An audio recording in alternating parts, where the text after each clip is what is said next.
So Trump's program to escort ships through the Strait of Hormuz was suspended after only 24 hours. Now that shows you that despite our huge military and our huge ships, we still cannot do anything if Iran keeps control of the Strait of Hormuz. Project Freedom was the U.S.'s plan to checkmate Iran by escorting ships through there. Like, we're going to have our entire military escorting thousands of ships through the Strait of Hormuz every day or every month. Like, that's just not going to happen.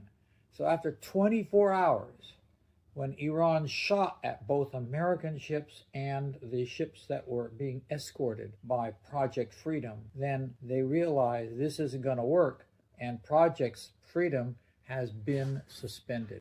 If Trump makes statements and doesn't go through with his statements like Project Freedom, then Iran will see that, and they see this as a weakness. What will happen if the Strait of Hormuz opens today, which it isn't? That even if it opened today, it would take still at least 2 years to recover from this kind of disaster.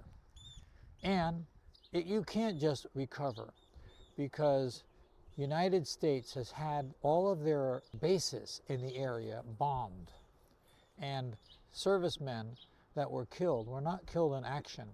They were killed working in U.S. bases in safe countries. And then all of a sudden, a bomb coming from Iran came and killed and maimed countless U.S. servicemen. 6 U.S. servicemen have died, and many more have been injured.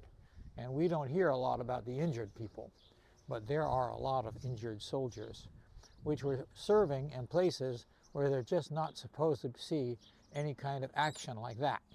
So nobody was prepared, and in fact, these bases are not equipped for self-defense. Even if the strait were open today, it still would not fix the problem immediately. But it's not going to open today or tomorrow. It won't open at all for a while, maybe until Donald Trump no longer has control of the government. Until that time, if the strait remains closed because of Donald Trump's disastrous war, then what's going to happen is the fuel prices will not stop going up at all. And in fact, in Cuba, where we have limited Cuba's oil imports because of our controlling the ships that come out of Venezuela, in Cuba, people are starving without food because of the fuel prices. Not just prices, fuel is just not available. And this will eventually happen to the United States. Maybe not to the same degree, but maybe it will be to the same degree. Perhaps there will never be another time when we will pay less than $3 a gallon for gasoline in the United States. So what's going to happen is prices could go up a lot higher than they are now. If the strait remains closed, it means that oil is not getting through, not just to us, but worldwide. Soon you'll see more airlines like Spirit go bankrupt. You'll see airline tickets go sky high, and it is not going to end with that.